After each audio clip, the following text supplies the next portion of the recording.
Okay guys, तो क्या आप लोग जानते हैं हम इंडियंस के पास अपनी पूरी 5000 साल की ग्लोरियस हिस्ट्री मौजूद है। हम इंडियंस के पास 5000 साल की ग्लोरियस हिस्ट्री मौजूद है, जिसमें हमने अपनी हिस्ट्री को 3 पार्ट में डिवाइड कर रखा है। एंशियंट, मेडिवल, मॉडर्न, जो कि हिस्ट्री का पैटर्न है डिवाइड करने का। एंड गाइस, हमारी जो है 3000 BC से लेकर 700 CE तक की जो हमारी हिस्ट्री है, जो हमारी 3000 BC से लेकर के 700 CE तक की जो हिस्ट्री है वो हमने बना रखी है एंशियंट। एंड 700 CE से लेकर हमारी 1700 CE तक की जो हिस्ट्री है वो है मेडिवल, और 1700 से लेकर 2022 तक की जो हिस्ट्री है वो है मॉडर्न। तो गाइज, इस तरह हमारी हिस्ट्री का पैटर्न है। एंड आज की इस वीडियो में बताऊंगा आप लोगों को ancient Indian history. Ancient Indian history के जो मेन इवेंट्स हैं, जो हमारी एंशियंट इंडियन हिस्ट्री के मेन इवेंट्स हैं, मैं आज इस वीडियो में आप लोगों को वो सब एक्सप्लेन करूँगा। एंड डिटेल में किसी के बारे में बताऊँगा नहीं, इन सब के बारे में डिटेल में बताऊँगा तो बहुत लंबी वीडियो हो जाएगी एंड इतनी लंबी करनी नहीं है। तो गाइज़, अगर इन सब के डिटेल में जानना है तो अलग से सेपरेट वीडियो बनाऊंगा हर टॉपिक में, क्योंकि हर टॉपिक अपने आप में बहुत ज़्यादा इंटरेस्टिंग और बहुत ही टिपिकल हिस्ट्री रखता है। तो बिना टाइम को वेस्ट करे वीडियो को स्टार्ट करते हैं। और गाइज़, अगर चैनल पर नए हैं तो सब्सक्राइब जरूर कर देना एंड लाइक ज़रूर कर देना इस तरह की फर्दर वीडियोस देखने के लिए। तो गाइज़, बिना टाइम को वेस्ट करते हुए वीडियो को स्टार्ट करते हैं। तो गाइज़, इंडियन हिस्ट्री स्टार्ट होती है इंडस वैली सिविलाइजेशन से। इंडस वैली सिविलाइजेशन की बिगिनिंग कहाँ से हुई हम कुछ भी नहीं जानते इस बारे में कि इंडस वैली सिविलाइजेशन कहाँ से स्टार्ट हुई थी, लेकिन हम ये इतना ज़रूर जानते हैं कि इंडस वैली सिविलाइजेशन थी बहुत ही ज़्यादा एडवांस लेवल की थी। ये सिविलाइजेशन इतनी ज़्यादा एडवांस थी कि इसको टाइटल मिला है अर्बन सिविलाइजेशन का। इतनी ज़्यादा सिविलाइजेशन एडवांस थी, इसका दूसरा नाम है हड़प्पन सिविलाइजेशन।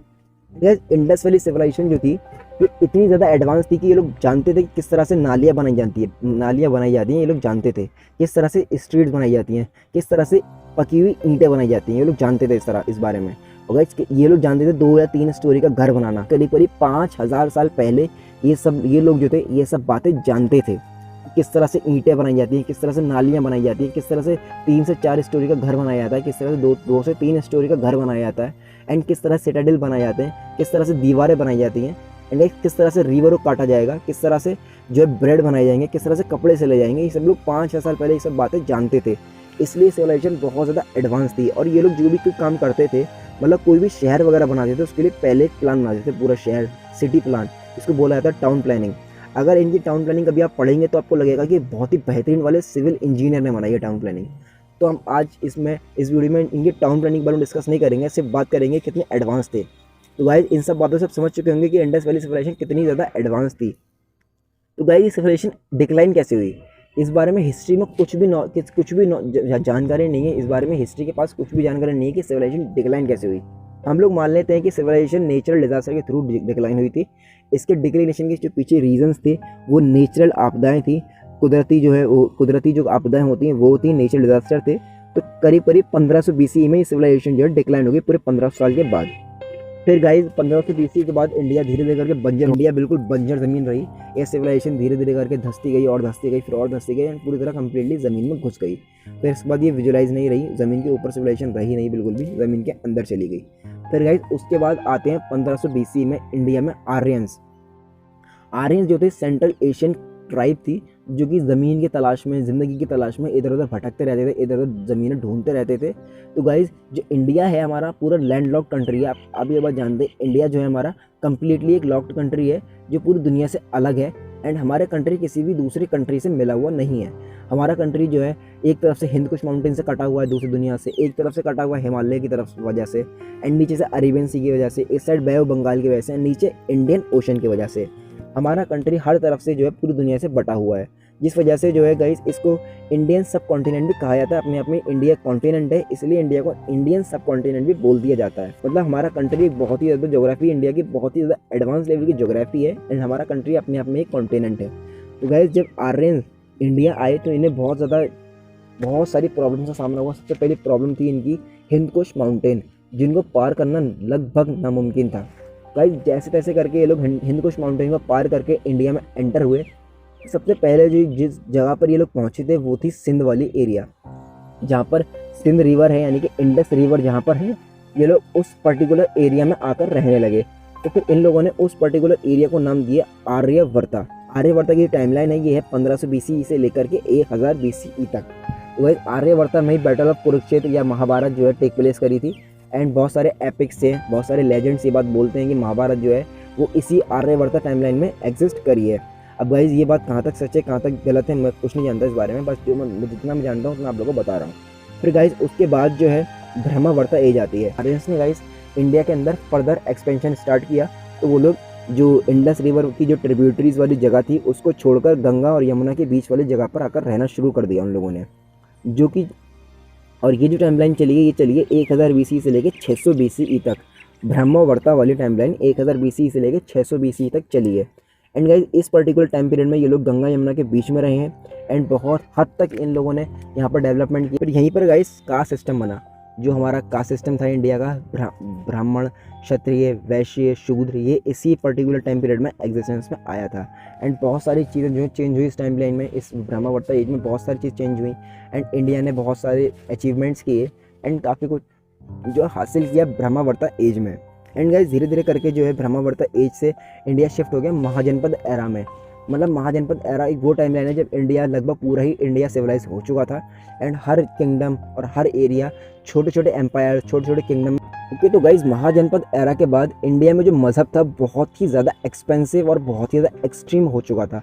जो इंडिया में जो रिलीजन था वो बहुत ही ज़्यादा एडवांस हो चुका था, बहुत ज़्यादा एक्सपेंसिव, जिसमें बहुत सारे रिचुअल्स, बहुत सारे सेक्रीफाइसेस एंड इस ऐसी पॉलिसीज़ थी मज़हब की जो कि एक आम इंसान अफोर्ड नहीं कर सकता था। एंड स्पेशली शूद्र जो थे, जो कास्ट सिस्टम था वो बहुत ज़्यादा हार्श था।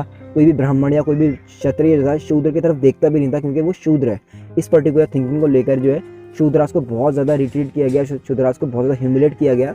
एंड गाइस शूद्रास जो थे, शूद्र जो लोग थे एंड जो पुअर लेवल के वैश्य थे, जो गरीब किसान, जो गरीब फार्मर्स थे, इन सब की तरफ से एक बहुत ज़्यादा जो मज़हब की तरफ हेटेड बढ़ने लगी मज़हब की तरफ। लेकिन ये लोग कुछ बोल नहीं सकते थे क्योंकि मज़हब का मामला है, इसलिए इन लोगों ने कुछ नहीं बोला। एंड सोसाइटी बहुत ज़्यादा हार्श हो गई थी रहने के लिए इन लोगों के लिए। एंड गाइस इसी पर्टिकुलर चीज़ ने लीड किया राइज ऑफ बुद्धिज़्म को। गाइस इसी वजह से बुद्धिज़्म मज़हब जो एग्जिस्टेंस में आया एंड गौतम बुद्धा ने एक नया मज़हब फाउंड किया जिसको बोला जाता है बुद्धिज़्म। एंड गाइस बुद्धिज़्म की जो पॉलिसीज़ हैं बहुत ज़्यादा क्लियर है, बहुत ज़्यादा क्लीन है, एकदम कुछ भी ज़्यादा उसमें छेड़छाड़ नहीं है, कुछ भी ओलझल नहीं है, बिल्कुल बहुत ही सिंपल सा मज़हब है, एकदम पीस से रहना सिखाता है आप लोगों को। तो यही वजह थी कि भारी मात्रा में शूद्रास जो थे और जो गरीब किसान थे, जो गरीब फार्मर्स थे, गरीब ट्रेडर से, जो वो सब शिफ्ट हो गए गाइस बुद्धिज़्म में। वो सारे जो लोग थे, गरीब लोग थे, जो शूद्रास वगैरह थे, सोसाइटी के जो इन्फीरियर लोग थे, वो सब शिफ्ट हो गए बुद्धिज़्म मज़हब में। एंड गाइस इस वजह से जो है बुद्धिज़्म और जैनिज़्म मज़हब जो है बहुत ज़्यादा चर्चा में हो गया पूरे इंडिया में। एंड गाइस इसके बाद हमारे ऊपर फॉरेनर इन्वेजन स्टार्ट हो गए। सबसे पहला इन्वेजन हुआ था पर्शियंस की तरफ से, साइरस द ग्रेट की कमांडिंग में। 500 BC के आसपास ये इन्वेजन हुआ था। इसके एग्जैक्ट टाइमलाइन पता नहीं है, 4th सेंचुरी या 5th सेंचुरी में बोला जाता है इसको। एंड ये इन्वेजन जब इंडिया में हुआ तो साइरस द ग्रेट इसके लीडर थे एंड वो उन्होंने सिंध वाले जो एरिया है उस पर कब्जा किया, सिंध वाले एरिया पर। एंड उसके बाद वापस चले गए। इसका कुछ पता नहीं क्यों गए एंड क्यों आए थे, कुछ भी रीज़न नहीं था, क्या कुछ समझ नहीं आया। मतलब हिस्ट्री में इसके बारे में कोई भी रफली एक डिटेल्स हैं, ज़्यादा कुछ इन्फॉर्मेशन मौजूद नहीं है कि इस बैटल में हुआ क्या, कौन जीता, कौन चला गया, कुछ भी इसके बारे में ज़्यादा मालूमात नहीं है। लेकिन जो इसके बाद इन्वेजन हुआ था उसके बारे में एकदम डिटेल स्टडी मौजूद है इंडिया में, डिटेल इन्फॉर्मेशन मौजूद हैं उस पर्टिकुलर इन्वेजन के ऊपर। क्योंकि गाइज वो इन्वेजन हुआ था Greek commander Alexander the great के अंडर में। अलेक्जेंडर द ग्रेट ने इंडिया में इन्वेड किया तो टाइम लाइन थी 327 BCE। एंड इंडिया में आप लोगों को इसे बताया था महाजनपद एरा में कि इंडिया छोटे छोटे एम्पायर, छोटे छोटे किंगडम से बटा हुआ था एंड एक दूसरे की मदद भी नहीं करते थे लोग। इतने ज़्यादा हेट रेट थे आपस में, इतने ज़्यादा हेट रेट थी लोगों के अंदर। एंड इतनी बड़ी आर्मी जब अलेक्जेंडर की इंडिया पर अटैक करेगी तो उसके बाद एक बहुत बड़ी बैटल टेक प्लेस करी, बैटल ऑफ झीलम, जिसको ग्रीक में बैटल ऑफ हिदास्पस भी बोलते हैं। वो बैटल टेक प्लेस करी थी। एंड गाइस अब उस बैटल में कौन जीता कौन हारा ये हमारी वीडियो का टॉपिक नहीं है, इस बारे में मैं पर्टिकुलरली एक अलग से वीडियो बनाऊंगा। फिर गाइस इसके बाद जो है धीरे धीरे करके अलेक्जेंडर के अटैक की वजह से इंडिया की इकोनॉमी में, इंडिया की ज्योग्राफी में, इंडिया की पॉलिटिक्स में बहुत ज़्यादा चेंज आया, बहुत ही हद तक चेंज आ गया। क्योंकि जो इंडिया का उस टाइम का ग्रेट एम्पायर था, नंदा एम्पायर, वो बहुत ही बुरी तरह एक्सपोज हो गया पब्लिक के सामने। इंडियन जो लोग थे उनके सामने बुरी तरह एक्सपोज हुआ था नंदा एम्पायर, क्योंकि नंदा एम्पायर ने आवाज़ नहीं उठाई अलेक्जेंडर के खिलाफ। उस टाइम बड़ा एम्पायर था तो उसे आवाज़ उठानी चाहिए थी, लेकिन उसने आवाज़ नहीं उठाई। तो लोग समझ गए कि नंदा एम्पायर कमज़ोर है, बहुत ज़्यादा कमज़ोर है नंदा एम्पायर। एंड इसका सबसे बड़ा रीज़न था नंदा एम्पायर का किंग धनानंद, जो कि बहुत ज़्यादा क्रूल, बहुत ज़्यादा वीक, औरतों का शौकीन एम्पायर था, बहुत बुरा वाला। तो गाइज इस वजह से जो है नंदा एम्पायर को बहुत ज़्यादा क्रिटिसाइज़ किया गया। एंड फिर कुछ ही टाइम बाद कि अलेक्जेंडर द ग्रेट के अटैक के कुछ ही टाइम बाद चाणक्य के लीडिंग में नंदा एम्पायर का तख्ता पलट गया और चंद्रगुप्त मौर्य इंडिया के किंग बन गए। ये टाइम पीरियड था 321 बीसी का। 321 बीसी में चंद्रगुप्त मौर्य इंडिया के तख्त पर बैठ गए, इंडिया के किंग बन गए। एंड उसके बाद मौर्यन एम्पायर एग्जिस्टेंस में आया, जिसने इंडिया को बहुत ज़्यादा हद तक यूनाइट किया, काफ़ी सारे किंगडम्स पे अटैक किया, जो आसपास छोटे छोटे किंगडम्स थे उनको एक बड़े एम्पायर में मिलाया, एक बड़े एम्पायर का हिस्सा बनाया और इंडिया को एक बहुत ही ज़्यादा पावरफुल एम्पायर बना दिया। फिर इसके बाद वॉर होती है सेल्यूसिड वॉर। जो सेल्यूकस निकेटर था, ग्रीक का कमांडर, जो अलेक्जेंडर के टाइम से ही इंडिया का कमांडर बन के, इंडिया का गवर्नर बन के बैठा था इंडिया का अलेक्जेंडर के बाद से। एंड अलेक्जेंडर के मरने के बाद गाइस सेल्यूकस निकेटर ने लगभग अलेक्जेंडर के फतेह करे हुए मोस्ट ऑफ एरिया को ऑक्युपाई कर लिया। एंड वो अलेक्जेंडर के बाद खुद को मानता था दुनिया का सबसे बड़ा बादशाह। वो समझता था कि मुझसे बड़ा कोई नहीं है अलेक्जेंडर के बाद। एंड गाइस फिर उसने चंद्रगुप्त मौर्य को चैलेंज किया ताकि इंडिया की जो अदर टेरिटरीज हैं जो अलेक्जेंडर का ख्वाब था उसको पूरा कर सके। फिर गाइस यहाँ बैटल, बहुत बड़ी बैटल टेक प्लेस करी, इसको बोला गया Seleucid war. Guys Seleucid war में चंद्रगुप्त मौर्य ने सेल्यूकस निकेटर को बुरी तरह हरा दिया। एंड उसके बाद सेल्यूकस निकेटर की जो बेटी थी, उसकी एक ही बेटी थी हेलेना सेल्यूकस निकेटर की। एंड उसने अपनी बेटी की शादी करा दी चंद्रगुप्त मौर्य से, क्योंकि उसको लगने लगा कि मुझसे ज़्यादा पावरफुल भी कोई है, तो उसने अपनी बेटी की शादी चंद्रगुप्त मौर्य से करा दी। एंड चंद्रगुप्त मौर्य ने बदले में 500 एलिफेंट्स एज अ ट्रिब्यूट, मतलब एज अ हॉनर, एक इज्जत के लिए, मतलब अब वो दोनों रिश्तेदार बन चुके हैं, इसलिए एक इज्जत के लिए वो 500 हाथी जो सेल्यूकस निकेटर था उसके दरबार में दिए। 500 हाथी अपनी तरफ से गिफ्ट किए सेल्यूकस निकेटर को। फिर गाइस इसके बाद एम्पायर और ज़्यादा आगे बढ़ता गया। फिर उसके बाद एम्पायर के किंग बने अशोक। चंद्रगुप्त मौर्य के बाद बिंदुसार, फिर अशोक तख्त पर बैठ गए। जब गाइस अशोक इंडिया के एम्परर बने तो अशोक के टाइमलाइन में इंडिया इतना ज़्यादा तरक्की कर गया, मौर्यन एम्पायर इतना ज़्यादा तरक्की करेगा, किसी ने सोचा नहीं था कि मौर्यन एम्पायर इतना ज़्यादा बढ़ जाएगा आगे। तो मौर्यन एम्पायर जब तख्त पर बैठे थे तो सबसे पहली चीज़ जो उन्होंने काम किया वो था बैटल ऑफ कलिंग। क्योंकि जितने भी मौर्यंस थे सबका एक ही मोटिव था, दोनों मौर्यंस का। बिंदुसार ने भी कई बार कोशिश की कलिंग को कैप्चर करने की, चंद्रगुप्त मौर्य ने भी बहुत बार कोशिश की, लेकिन कोई भी दोनों में से नहीं कर पाया। एंड अशोक ने बैटल ऑफ कलिंग में कलिंगा को बुरी तरह हराया। एंड इसमें मिलियंस ऑफ लोग मारे गए, मिलियंस ऑफ लोग, हंड्रेड्स ऑफ पंडित मारे गए, ब्राह्मण मारे गए हज़ारों के तादाद में, बहुत सारे लोग बेवा हो गए, बहुत सारी औरतें बेवा हो गई, बहुत सारे बच्चे यतीम हो गए। एंड बहुत ही बड़ी वॉर एक टेक प्लेस करी, जिसमें अशोक ने कलिंग को खदेड़ के रख दिया। एंड गाइस कलिंग के बाद अशोक का दिल पिघल गया। अशोक ने सोचा कि ये सब लोग किस वजह से मारे गए, ये सब लोग जो मारे गए ये मेरी हवस की वजह से मारे गए, ये मेरी वजह से मारे गए। अगर मैं ये कभी ना सोचता कि मैं कलिंग को अपनी कंट्री, अपने एम्पायर में मिला लूँ, तो कभी ये लोग विधवा न होती, कभी औरतें, कभी ये बच्चे यतीम न होते और कभी ये लोग मारे न जाते। तो इसके बाद अशोक ने नई पॉलिसी अपनाई, एक नया कानून बनाया जिसको बोला गया अशोका धम्मा। एंड अशोक ने अपना मजहब भी छोड़ दिया और वो बुद्धिस्ट बन गए। अशोक बुद्धिस्ट बन गए। एंड अशोक ने नया कानून बनाया, इसको बोला गया अशोका धम्मा, जिसमें गाइस पीस, हद से ज़्यादा पीस था, हद से ज़्यादा। अगर कभी अशोका धम्मा के बारे में पढ़ें तो उसमें आपको एक ही चीज़ पता पड़ेगी कि अशोक ने अशोका धम्मा बनाया था बुद्धिस्ट के मैसेज को जितना ज़्यादा हो सके स्प्रेड करने के लिए। एंड बुद्धिस्ट को एज अ स्टेट रिलीजन मान लिया गया। फिर गाइस उसके बाद धीरे धीरे करके मॉर्यंस डिक्लाइन हो गए। इंडो ग्रीक एम्पायर वो ग्रीक के एरिया पर बन गया और फिर उसके बाद वो भी ख़त्म हो गया। फिर धीरे धीरे करके गुप्ता एज आ गई। और गाइस गुप्ता एज को बोला जाता है इंडिया की most prosperous and most golden age. Gupta age को इंडियन हिस्ट्री की मोस्ट प्रॉस्पेरस और मोस्ट गोल्डन एज मानी जाती है गुप्ता एज, जो कि एग्जिस्टेंस में आई थी 319 CE में। हाँ गाइस अब BC वाला कॉन्सेप्ट खत्म हो चुका है। अब जो टाइम जो है पॉजिटिव में रन कर रहा है, पॉजिटिव वे में जो टाइम रन कर रहा है, यानी कि टाइम जो है CE में स्टार्ट हो चुका है। तो 319 CE में गुप्ता एज जो एग्जिस्टेंस में आई थी, और गुप्ता एज को फाउंड किया था, गुप्ता एम्पायर को फाउंड किया था श्रीगुप्त ने। एंड श्रीगुप्त के बाद उनके सन्स वगैरह, उनके grand son, great grand son, धीरे धीरे करके गुप्ता एम्पायर का एक्सपेंशन स्टार्ट हो गया।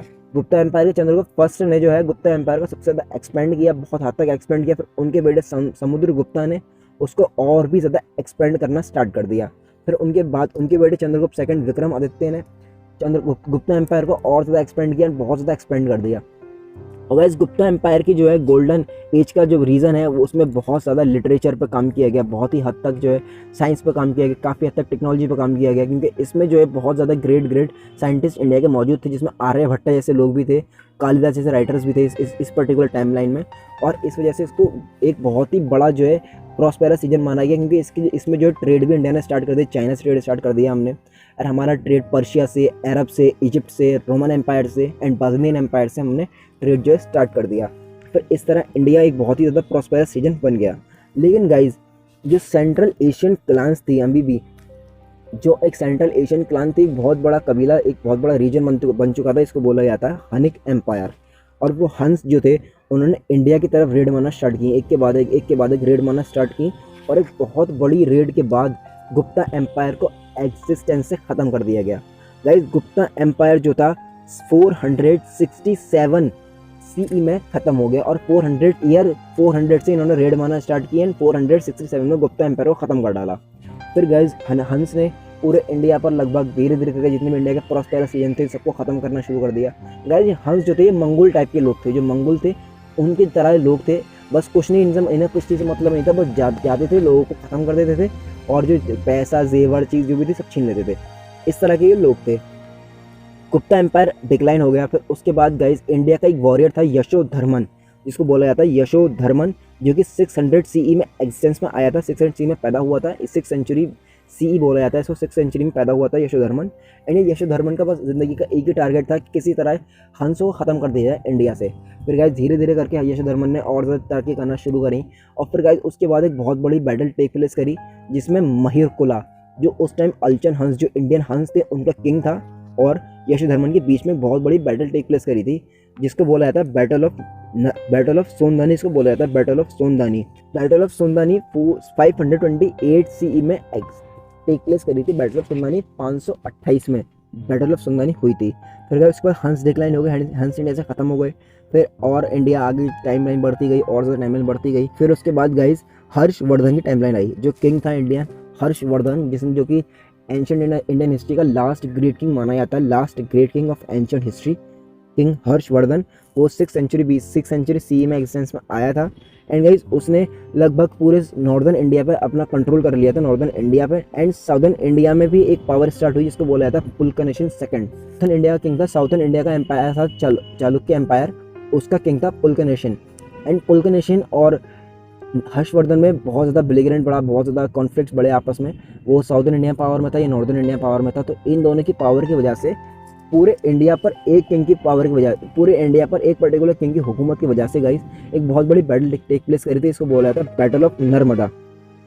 और गाइस ये बैटल टेक प्लेस करी थी, ये बैटल 618 में बैटल ऑफ नर्मदा, जिसमें पुलकेशिन सेकंड की जीत हुई थी एंड हर्षवर्धन हार गया था।